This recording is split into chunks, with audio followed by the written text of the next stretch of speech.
Hi everyone, it's Derek from the iReady podcast here, and this is my reaction to the 2-0 victory over Progres Niederkorn tonight in the Europa League Qualifier Round 2 Leg 1. You'll also notice there's a slight change to tonight. I've put this out on the main podcast stream as well, so just trying this out just to see how that works instead of just being a YouTube exclusive, so we'll see how that goes. Thankfully it wasn't a repeat of the last time we met them anyway. The only thing, certainly we dominated that game.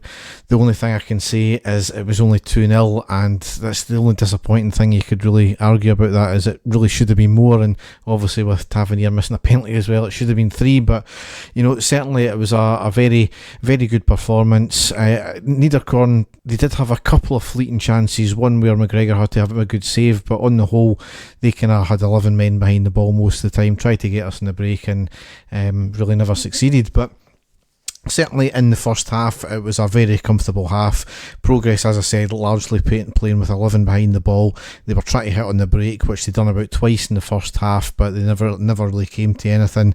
We dominated for the first half from start to finish, and to be honest, we didn't really seem to get out of second gear, and I think that was maybe the problem, is that kind of contributed to really the lack of anything clear cut. We certainly did have chances in terms of a few dangerous crosses, and I think it was more maybe flapping from the defence and indecision. Same with the keeper as well. He seemed a wee bit hesitant sometimes about what to do with the crosses. Certainly Tavernier was putting them in deep, and it was causing a few issues, but again, nothing clear cut that was forcing the keeper to make any outstanding saves. But as I said, certainly Progress never really threatened us at all. They had a couple of breaks up the park, but always kind of dealt with very, very easily in the end. We got our goal though on the 19th minute with Aribo scoring.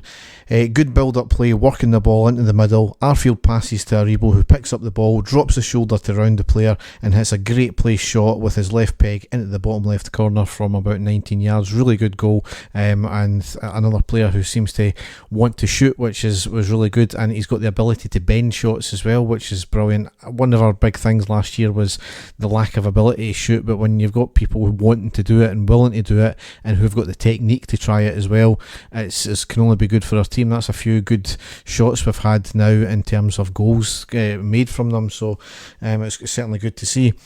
As I said, we dominated the rest of the half. A few chances here and there, and you got to be comfortable with that, with Progress not really threatening at all. Into the second half, it was really more of the same. I would say we probably were still in second gear, maybe going to slightly third gear in the second half. I don't think we overexerted ourselves, to be honest. I think there was a good few more levels there, but you've got to obviously remember we're still only very early into our season now. It's still technically pre-season almost, for anybody not involved in Europe anyway. So there's still a lot more to see from our team, and when you look at the players that were either on the bench or not even involved, it's actually quite frightening, the some of the quality we've got. But certainly we got our second goal on the 52nd minute.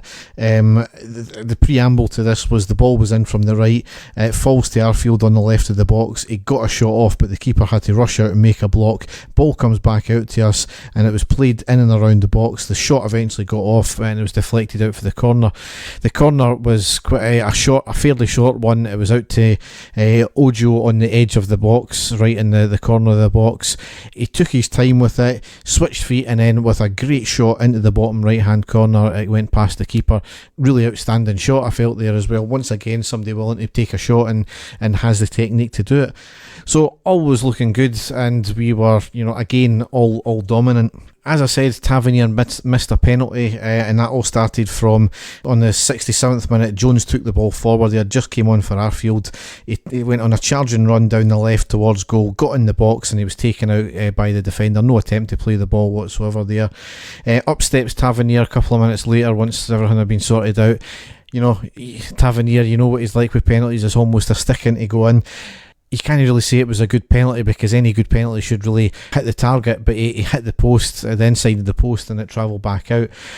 a bit unsure whether the legality of the penalty as well, considering the keeper was dancing about and moving along his line as he was about to take it. So I felt under the new rules that wasn't allowed, but Tavernier did seem to pause to see if the referee was going to take action on it, but he never did, and then he eventually taking the penalty and missed it. So I don't know if that played in his mind or not, but it's consistency of the rules, or not as it may be, but we'll let that one go.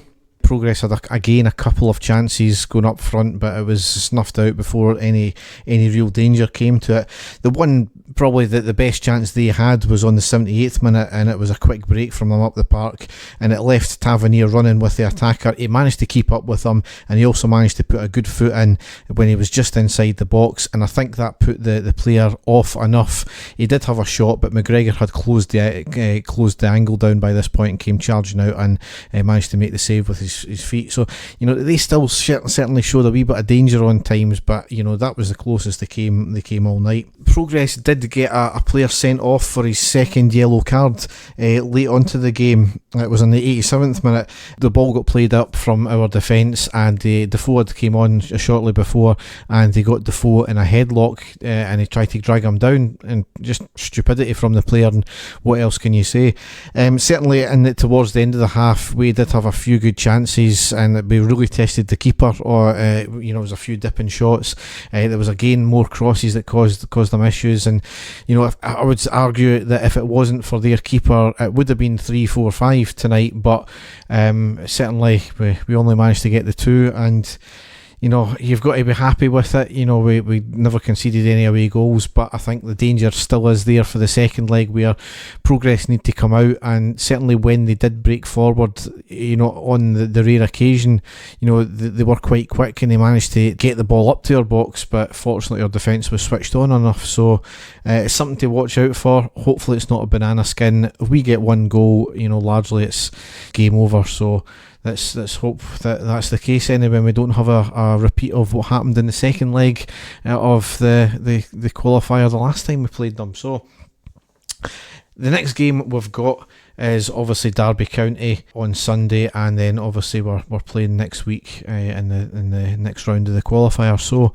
as ever, if you want to check us out on all of our media sites, you can go to our website, which is ireadypodcast.wordpress.com, and you've got all the links to our stuff there. So thanks for listening, and bye.